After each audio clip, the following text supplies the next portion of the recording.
ক্যান্টনমেন্টের যে বাড়ি থেকে বিএনপি চেয়ারপারসন বেগম খালেদা জিয়াকে বের করে দেওয়া হয়েছিল সেই বাড়িটি আবারও তাকে ফিরিয়ে দেওয়ার দাবি জানিয়েছেন দলের চেয়ারপারসনের উপদেষ্টা সৈয়দ মোয়াজ্জেম হোসেন আলাল।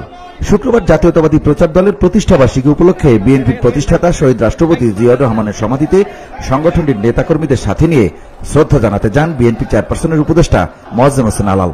শ্রদ্ধা জানানো শেষে এই দাবির কথা তুলে ধরেন তিনি। আলাল বলেন, নবগঠিত নির্বাচন কমিশনের উপর বিএনপি আস্থা রাখতে চায়। কথা বেশি না বলে নির্বাচন কমিশন কাজের মাধ্যমে তাদের সক্ষমতা প্রমাণ করবে বলেও দেওয়া হয়েছে। আর একটা জিনিস যেটা আপনারা উল্লেখ করেছেন, দেশনেত্রী বেগম খালেদা জিয়া বাংলাদেশের জনগণের হৃদয়ে অধিষ্ঠিত একজন নেত্রী। তিনি সামরিক বাহিনীর একজন সূর্য সৈনিকের স্ত্রী হিসাবে আমাদের ক্যান্টনমেন্টে এবং সামরিক স্থাপনায় যাবেন, এটাই খুব স্বাভাবিক, বিশেষ করে সশস্ত্র বাহিনী দিবসের অনুষ্ঠানে।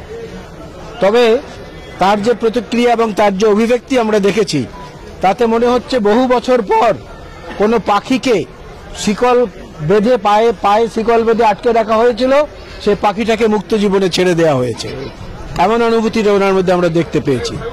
তো আজকে এখান থেকে আমাদের পক্ষ থেকে আরেকটি কথা আমরা বলতে চাই আমাদের প্রতিরক্ষা বাহিনীর উদ্দেশ্য করে। বেগম খালেদা জিয়াকে যখন তার মইনুল রোডের বাড়ি থেকে উচ্ছেদ করা হয়েছিল এক কাপড়ে এবং জোর করে, এবং আদালতে মামলা বিচার চলাকালীন অবস্থায়, মামলা নিষ্পত্তির আগেই তার সেই স্মৃতির জায়গাটুকুতে এই সরকারের পক্ষ থেকে এমন কোনো পদক্ষেপ গ্রহণ করা হোক যাতে তিনি আবার তার সেই হৃদয়ের ক্ষতটাকে সারিয়ে উঠতে পারেন এবং দেশবাসীও মনে করে যে না, বেগম খালেদা জিয়ার উপর যে অন্যায় অবিচার হয়েছে সেটার অন্তত কিছুটা প্রতিকার হয়েছে, আশা প্রকাশ করেন তিনি। একই সঙ্গে সরকার যে সংস্কার কাজ শুরু করেছে তা দ্রুত শেষ হবে বলেও প্রত্যাশা জানান মোয়াজ্জেম হোসেন আলাল। সংস্কারের জন্মদাতা তো বিএনপি। 2030 ভিশন, শহীদ জিয়াউর রহমানের 19 দফা এবং সর্বশেষ আমাদের পরিণত 27 দফা এবং আন্দোলনরত দলগুলোর সঙ্গে মিলে উপসংহারে এসে 31 দফা। সংস্কার শব্দ এবং সংস্কারের যে আকৃতি, এটা তো বিএনপির হাতে তৈরি। সুতরাং আমরা সেই সংস্কারের পক্ষে থাকবো না এমনটা তো চিন্তা করাই দূষণীয়। এই সংস্কারের মধ্যে এসে পরবর্তীতে যোগ দিয়েছে বৈষম্য বিরোধী ছাত্র আন্দোলনের সাহসী নেতারা এবং আজকের এই অন্তর্বর্তীকালীন সরকার। সুতরাং লক্ষ্য তো সবার এক, কিন্তু অন্তহীন সময় তো সেজন্য সংস্কারের জন্য নেওয়া উচিত হবে না। না, এটা দিনক্ষণ গুণে বলা যাবে না, এটা বাস্তব অবস্থা বলে দিবে। যেমন গতকালকে যে প্রধান নির্বাচন কমিশনার সহ অন্যান্যদের নাম ঘোষণা করা হয়েছে, এটা তো আমরা বলিনি, ওনারা করেছেন।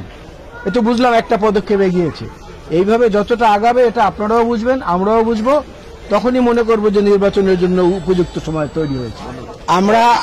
আমরা ওনার উপরে এবং এই নতুন নির্বাচন কমিশনের উপরে আস্থা রাখতে চাচ্ছি। তবে আমাদের অনুরোধ থাকবে যে কথা কম বলে বেশি কাজ দিয়ে সেটা প্রমাণ করার চেষ্টা করা উচিত শুরু থেকেই। একটু কম কথা, একটু বেশি কাজ, তাহলে আমরা আশান্বিত হব যে না, যেটুকু বলেছেন এটুকু বাস্তবে আসলে দেখা যাবে।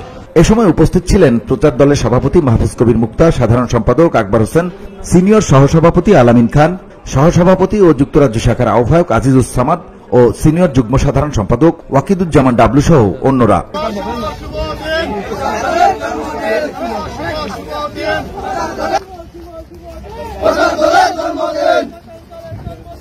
GOD Bangla news desk.